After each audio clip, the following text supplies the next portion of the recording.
Welcome to the Saurabh and Sagar Show.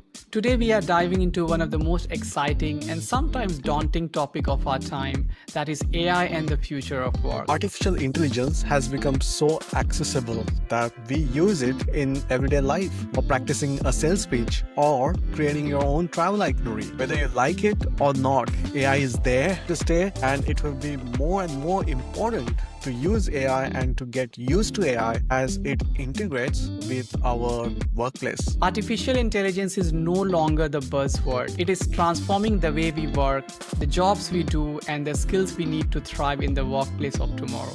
From automation and augmentation to the rise of new roles and the decline of others, AI is reshaping industries at a rapid pace. What is the future for AI? How it is going to change our lives? There are so many questions. There is so much of curiosity and anxiety in using AI. In this episode, we'll break down the real impact of AI, not just from a tech lens, but from a human and strategic perspective. Whether you are a leader, a technologist, or just curious about what future holds, this conversation is for you.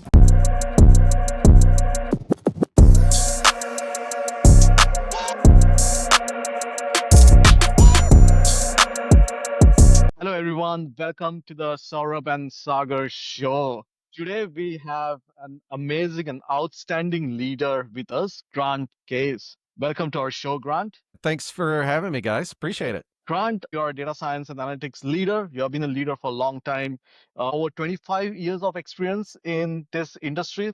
And you have worked on a variety of roles. You have done a developer role, business analyst, being a sales engineer, vice president. Something that I didn't knew, you have been a lecturer, which is fantastic, a director of sales engineering, and now you're RVP, head of sales engineering at Data IQ. Yes. So I like to say life is a very winding road in terms of how you go about where you end up in terms of different roles, but it's a random walk in the terms of economics. But yeah, it's been fantastic.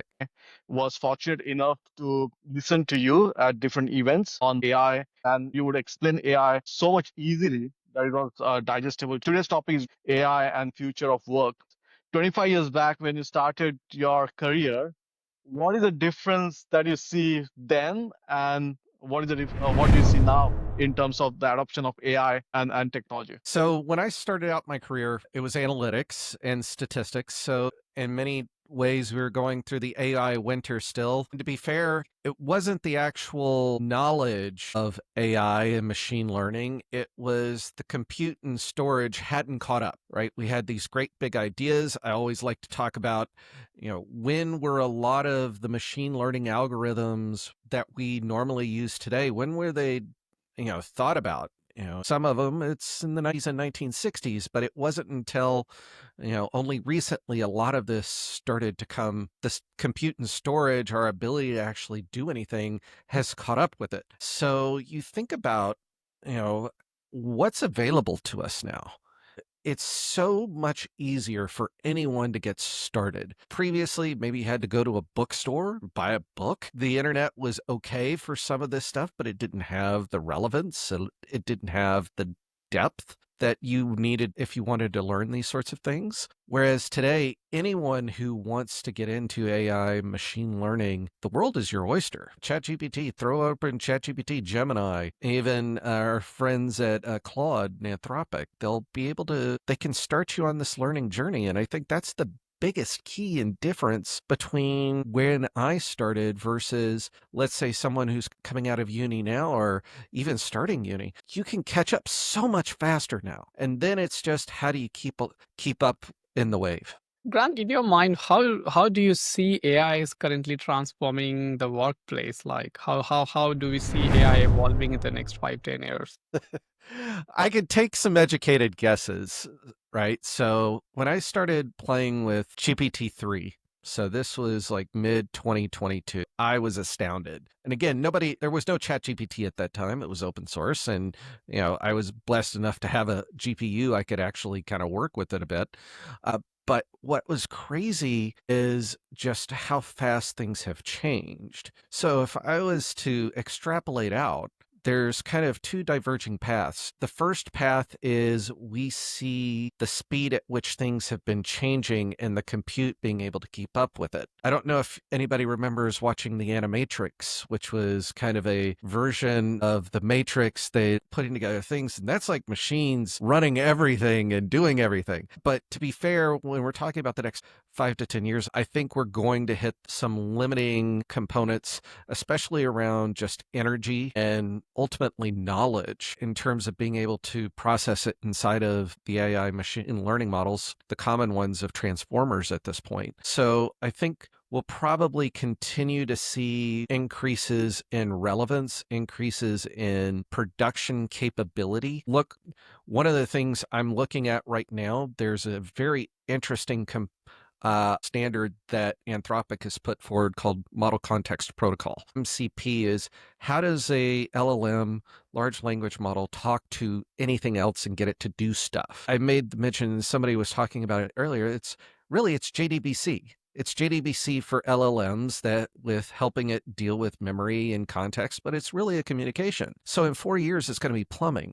So what's going to happen to AI is it's going to plumb itself into all of these different technologies. It's going to be in your customer resource management system. It's going to be in your finance system. It's not necessarily, the AI itself might get probably 50 to 100% better, but its reach through all of the different applications inside of an organization is going to be amazing. So it will be more of you, the knowledge worker, orchestrating what's going on and what's happening versus them necessarily doing the work itself. I think everybody has been using a lot of this stuff. How many of us type letters now? If you're trying to do something, it's like, I'd like you to capture my voice. I don't want it to sound too alien-like, but I am one of those people that I have an author for a wife. She can string, she could write 10-page papers in her sleep when I was struggling to put 600 words together.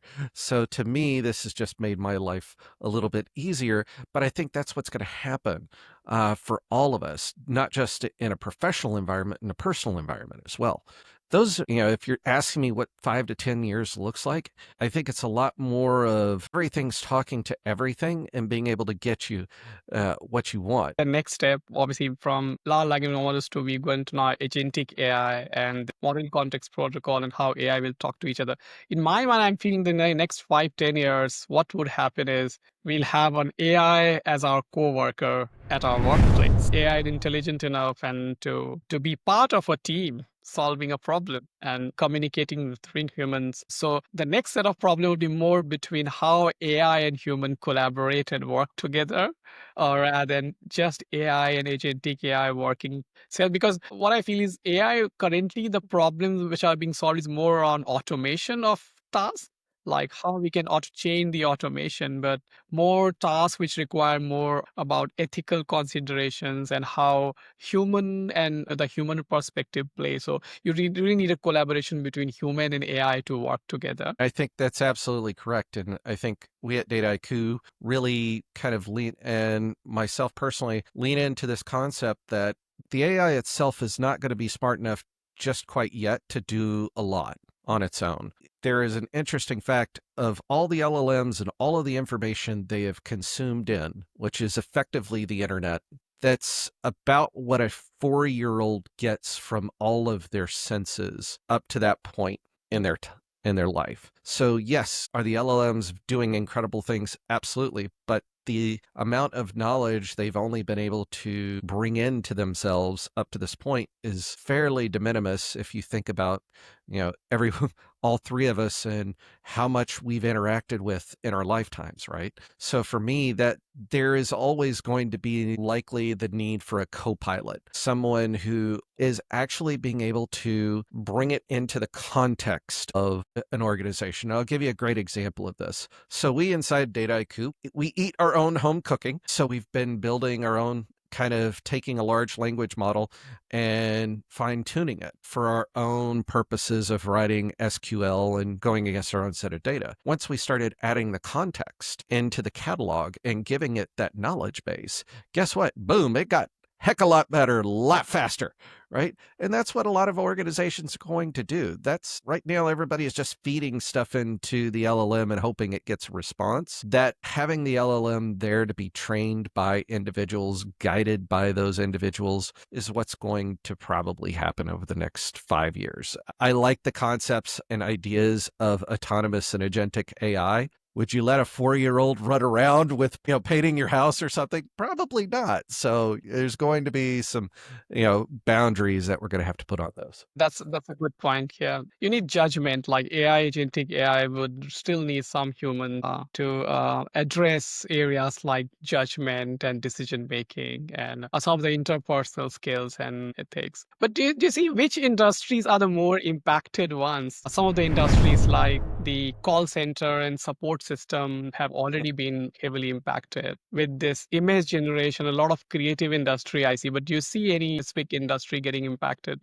Let's talk about impact versus enhancement, right? I think what you're seeing in anything where there is a need for repetitive actions of finding some sort of information or helping someone, those are the jobs that are getting sidelined or they're declining in numbers. So call center agent, absolutely. But a lot of times that's that first line person. If I can get my call taken care of, the person I'm calling now versus where I was 3 years ago or even 5 years ago, guess what? I probably have a much tougher problem at this point, and I need someone who actually understands that. So the need for highly, highly skilled individuals over just kind of entry level are the ones that are going to become increasingly important. In fact, if I think about it, it's customer satisfaction. Any place where you're having customer interactions, and we saw this in a lot of business websites as Google came on board and Amazon came on board, people got really used to having great personal websites, for their own daily use, and that translated into the business side. The same thing's happening right now with customer service. Customer service, I can have a baseline conversation, but when I start to interact with you in a much deeper fashion as a company, guess what? You better bring your A game, because now that's my expectation, because the minimum bar has been raised in terms of what that is. And that's where AI and machine learning can really help, because it can help that individual in the call center actually go through those conversations with the client and give them pointers as part of that. So to me, those are the roles that are going to be impacted in terms of total numbers, but the sophistication of those roles is going to be that much higher. And AI doesn't necessarily raise the roof, but it does raise the floor for everything. The time I was doing engineering, this was 25 years back. We trusted the calculators to a point where I would do 0 multiplied by some number. Also, I will punch it on the calculator. So I was so used to calculators. Do you think we will come to that point with AI, and where we just trust it and it's just there and it just becomes invisible? Like we won't even think about it. I think there'll be points that we will, but the problem is, when we're talking about math, it's deterministic, right? Multiplying some number by some number, you're going to always get that same number. At least with the transformers, and that's where our large language models are getting built on, it's stochastic, man. Anything can come back. You don't, you try. You would hope that it would come back the same, but you don't. I do think there'll be some elements. I see it myself. For all of us of a certain age, we can all remember the first phone number we ever had in our home. Right? I couldn't tell you my wife's phone number off the top of my head now. So, because it's just in my phone, it's part of my brain, that's no longer being used, but 857-3156 was my first phone number, right? It's still in there 40 years later. So I do think there will be elements that are going to get that, but it will be just as easy to do that. Fortunately or unfortunately, depending upon, your viewpoint, many people are like, well, you're going to lose, critical thinking. Maybe you lose some of that, but the speed you pick up in terms of being able to pick up new technologies, new learning, that might outweigh it. So one of the things I talk to a lot of folks, that are starting out their career, get good at this stuff. get good at, prompting, get good at understanding how to work multiple models and, create your own wisdom of the crowds, because that's where the puck is going. That's where things are headed.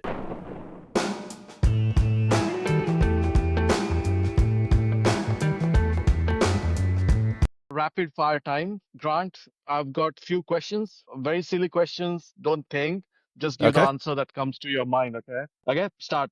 Electric or petrol car? Petrol. Sales or consulting? Sales.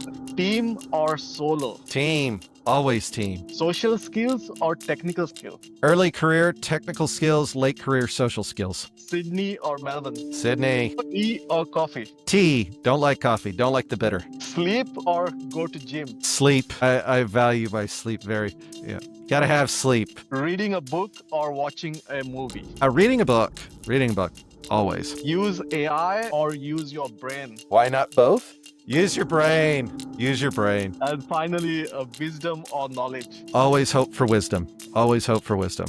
Because knowledge without wisdom will hit you in the face with something at some point. Wisdom will keep you from getting hit.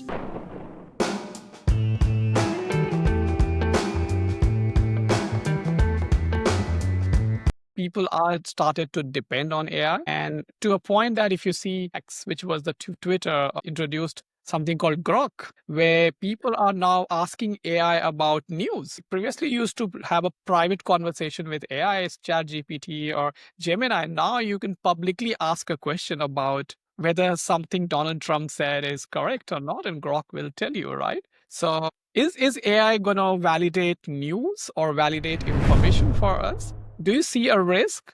There's a huge risk in terms of, injection into the LLMs. So go play with DeepSeek a bit. I have it on my laptop. Ask it some questions about China. You won't get the answers you think, right? So that's also one of my big fears around AI is who builds the LLM is the one who controls the information at that point in time. It may even be more scary than owning a social media network or owning a newspaper or a television station, because in those other elements, you gotta work at it. You gotta work to control information. An LLM, you could just tell it what to tell others, right? I think there's a huge risk. To me, it's also why it's incredibly important to, number one, open source in this world, for better or for worse, what you think of Meta, the open sourcing of Llama has really supercharged a lot of what's going on in the open source world in terms of large language models. We are seeing tons and tons of work around that. And the great thing is, what's going into it. You have the model weights. You can understand what's happening. That's not the same with Anthropic or DeepSeek or the others. But one of the fun things also is large language models don't all lie in the same way. Right. So we all worry about stochastic output, right? And not being deterministic. But the one thing I always tell people, you need to be using multiple large language models, just like you want to read multiple newspapers. Because to be fair, it's the same reason you talk to multiple people in your own organization, because the person first you go talk to may not know what the hell they're talking about and just tell you the answer anyway. So relying upon only one AI is not going to help you, but being able to rely on multiple AIs, you've got wisdom of the crowds at that point. That's why I'm a real big fan of a lot of what we do at Dataiku and the LLM mesh is, go try it against 3 or 4 different models. You always hear people screaming about OpenAI and this was working really great the other day and now it's kind of crap. Why is that? Well, you don't know what's going on and what they're changing in the model, but you can go talk to other models. And is everybody saying the same thing? Then there's probably right. If somebody's different, now we got to have a conversation. And that's where, again, the human in the loop. The human is the one who can help in that judgment. Models can't check themselves, but you can use models to check other models. So again, I still think there's a ton of value for humans in the loop. And I don't see humans in the loop, coming out of, especially important or, risky decision making anytime soon. If it's normal stuff, do I want paper or plastic? Sure. that's a trivial decision. But okay, does this person have a cancer? That's not a trivial decision. I need someone there to be watching over the model, right? Who watches the watchers? So, and I think the who watches the watchers are us in the case of AI. Another risk I see with AI is before the AI was came into picture, there was a community of Stack Overflow where any technical problem, the community was creating, finding the solution, providing, and it was growing. And then now the LLMs are trained using that. So when I'm stuck on a technical problem, I don't go to Stack Overflow. I directly type it on ChatGPT or LLM and find the answers. So what I'm seeing is a risk that people are more reliant on ChatGPT rather than going and adding new solutions. So the new innovation, new solutions which was brought by humans would be impacted. People are more dependent on ChatGPT. So it's like the same AI generated solutions are gaining feeded and trained. Their human creativity and thinking and the way of problem solving is still needed. If we stop that and we are still relying on old content and the LLMs being trained on old knowledge, Won't the future would be where the LLMs are creating the content for us and the solutions for us, and we just rely on it? And I think our brain will start shrinking and not coming up with great ideas that we used to. Maybe that's where we are going. but the LLMs are being trained on the data humans have created. So it's like, where would the new data, new problem elements, will it be in a point where it will start solving new problems outside of the data it has been trained on? That's a big question. That is the mammoth question right now. Can an LLM go beyond its own training? And to be fair, it's an open question right now. You know, there are some folks who believe it can't, and those who believe it can. You brought up a great point about Stack Overflow. I think for all of us, started out with Usenet, then we got to Google Groups, and then Stack Overflow came along. Those were the places where we had to try and, I got this problem I need to solve. And you saw that pop up in communities. Reddit is another great example of this, where you had a lot of people exchanging information and that information became valuable. Now, the question, I think, let's take technology versus, let's say, for example, landscaping. So today I went out and I pulled up 5 different pavers, large pavers in front of my new rental house because they had been sunk down, and I needed to know how to recenter them and remediate it. Is the knowledge around that changing? No. That knowledge has been there for decades, if not centuries at this point in time. And I was able to ask Claude, and Claude actually we had a conversation back and forth and walked me through it, right? Versus technology, which is the uniqueness. And I do think we'll see some of that missing. I don't know how we'll be able to recapture that. Will large language models be able to do it? I don't know, but I do think that is a travesty. But I think that also uniqueness and problem solving will become that much more important. That's why I'm also really scared for new individual, the next generation of programmers, software engineers, database developers coming into the marketplace, right? As AI gets better, it's kind of reducing out the need for those individuals. I do believe that the AI is supercharging the 10x developer.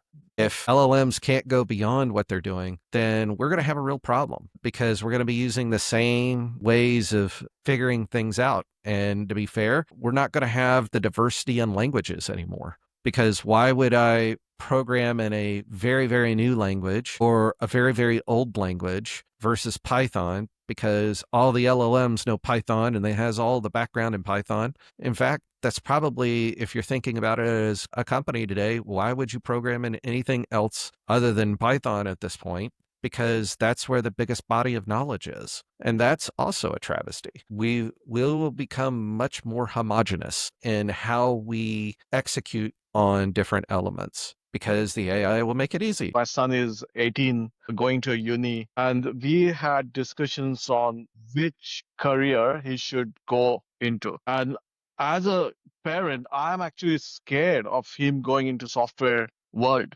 because of what you just talked, right? Like AI will take on things that were hard to do and where we would focus on. So the human who is going to go into that field needs to be really good at what they're doing. Otherwise, they won't be successful because they are competing not just against humans, but also the AI technology. What is your recommendation for future generation? I tell people to do what they have the aptitude to do, and they can make money doing it.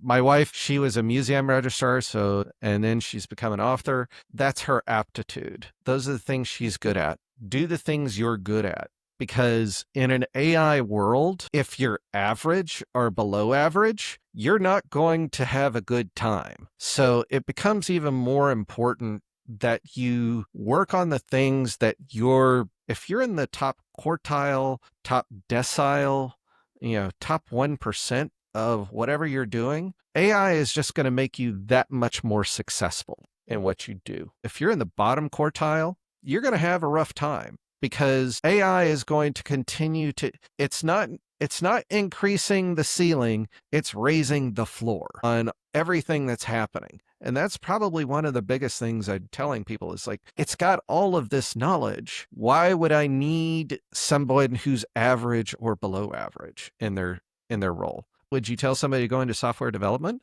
Sure. I think right now is a great time because quite frankly, with AI, you could basically become your own software house. So you have to have the aptitude to use AI and have the aptitude around that particular knowledge base. A great book I always tell people, it's called Soar with Your Strengths. It was written by Don Clifton, who, God rest his soul, Don died a couple of years ago, but in the book, he talked about work on the things you're good at because that's where you're going to make money. That's where you're going to be successful. That's where you're going to feel most fulfilled in your life. And I really like your analogy of AI is raising the floor and the ceiling. And one of the recent experience I had with AI when talking about software development and programming, I'm not an architect and not a programmer. I used to do programming long back, which means I'm not an expert in that area. So when I jumped on to create a POC using Snowflake Cortex and integrating with the teams using TypeScript,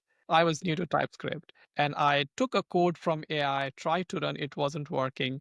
Then I had a sample code in Python which worked on Slack, and that was a working code. I gave it to AI and say, can you convert this working code into TypeScript? And it converted it. I tried to use, apparently I figured that the AI code which was generated, those libraries do not exist in TypeScript. So I asked AI, then AI said, you are right, it does not exist. Here is another solution. I tried it, it didn't work. So it went into a loop, and every time AI was contradictory, saying that you are right, and the answer it responded to in previous conversation, it was validating that it's incorrect. So that says you being an average programmer, you can't survive using AI. You have to be at a certain level, or as you say, it is raising the floor to understand what's true, how much of response you should trust, what you can extract out of, and how much you still have to apply your intelligence and experience. Yeah, I think that's happened to all of us at this point. Uh, you know, go back and forth. No, that didn't work. No, that didn't work. No, that didn't work. No, that threw an error. No, now we're in an infinite loop. So again, I think, will some of that go away as the AI gets better? Probably. I do think it will get better in that sense, but it makes it all the more important for the person. If you give me SQL, I've known 25 years of SQL, right? You talked about you started out as a software developer. I started out databases and then wrote R. So I'm weird, right? But enough to go in and look and be able to say, okay, no, you need to be doing this. That level of knowledge and understanding is the value. Once you hit that point, it's an accelerant, right? I was working with some code, React. Like I'd never worked React before, but we had built this, internal POC with React, and I was trying to do it, and I had no freaking clue what React does. And I just do it back forward, that same thing. Now, after 2 or 3 weeks I was working on it, I was like, okay, I'm getting a little more understanding and how to do that and how to manage it. But again, that's why it's so hard. If you're starting out from scratch, you really need some of that base to get going, because once you hit that base, once you hit there, way up from that point forward. So coming back, those folks starting out in their career, that's the key right now, is how fast can I get to that point because then AI just becomes an accelerant for me. But if you're down here and you can't get to that point, you're just going to go in, you're in your infinite loop. What's your take on the Ghibli style? The ChatGPT recently had, ability to generate a Ghibli style image, and me and Sagar also used it to generate an image, Ghibli style image of our podcast. But I'm seeing a lot of people are throwing their personal images to ChatGPT and asking, "Hey, convert it into a Ghibli style." What's your take on the privacy? Like, now they have a database of so many personal images and its ability to generate newer images using your personal data. Where is it going? Well, always number one, always pay for AI, because at least at that point, you got some protection on what data they can use. And in the case of GPT, you can actually go in and they make it real hard, but you can turn off your data used for training. That's also why I always tell clients, you're concerned about LLMs, use the one inside of your hyperscaler, because your legal team has crawled through 6 months of contracts to make damn well sure they're not going to use it, right? The Ghibli is a very interesting conversation, because the founder of that studio talking about AI junk, AI trash, and now a very, very, very specific use of what they do in terms of their aesthetic is now all over the internet. Right? Obviously, OpenAI trained its data on some of their stuff. Now, that becomes a real question from a copyright standpoint, is where is that training? And you'll also see that Sam Altman is like trying to get past the U.S. Congress, hey, we get a free pass on if you're training LLMs with copyrighted data, because damn well he's used it, whether he's chosen to or, whether he knowingly did or not. So, and it's a really tough one for any artist. I'm a fan of pop art, so a lot of these Roy Lichtenstein and Jasper Johns. I went in and actually tried to do a Jasper Johns, and it's like, no, you can't use that, because obviously ChatGPT and OpenAI have some sort of block on it. But I was able to, I took it and it's like, describe what this is in terms of Jasper Johns' map, which is one of his famous paintings. I got that. I put that in the prompt. Had no problem at that point. So did we just rip it off? If you said Jasper Johns or you said Ghibli, are you ripping it off? But if I describe it to someone, just like I'm describing it to GPT, is that okay? So that becomes we have a really dicey situation, because it really is going to hurt a lot of artists in this case. Previously, if you have to create an advertisement, you need to hire a model, you need to hire a makeup artist, hire a graphic designer, hire a place to shoot that theme, pay the model. And now all you need to write a prompt, describe the situation, and AI will generate your image for your advertisement. It has impacted the job of that model, the makeup artist, the graphic designer. So I feel the biggest hit was creative industry. What are the AI use cases that you think the companies are not looking at, but they should? And what are the use cases which companies are going towards, but you think they shouldn't be looking at AI for those use cases? That's a great question. I would say, let's take the second part of that first. What are the use cases where you're trying to push to AI and you're not going to see a whole lot of value?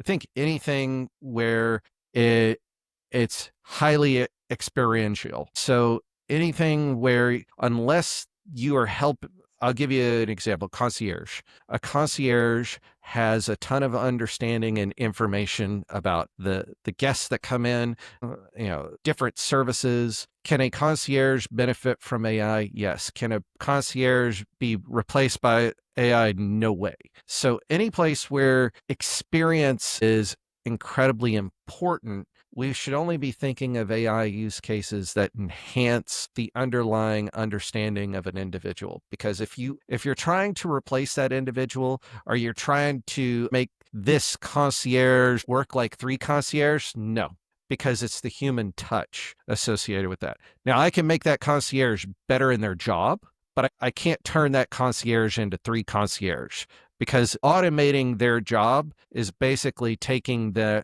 value of out of the experience with the client, right? So those are the sorts of places where I'm looking and making sure that people aren't doing that sort of thing. I think where we could be looking at, it's a Good question. I would say right now, a lot of organizations, especially here in Australia, have been very hesitant to use AI. I was on a panel probably about 3 or 4 months ago where I was sitting with the CDOs and CIOs, and there were a lot of nervousness around using AI just in general. And places where we could be looking at it could be, in effect, these automation scenarios. How can I trigger something? Think about if you have a multi-step process. If I'm doing that multi-step process, I have to have the understanding of what all of those steps are. It has to be documented so the next person is. So anything where there's multiple steps involved, think of it like a project manager, right? So can an AI be a project manager for you?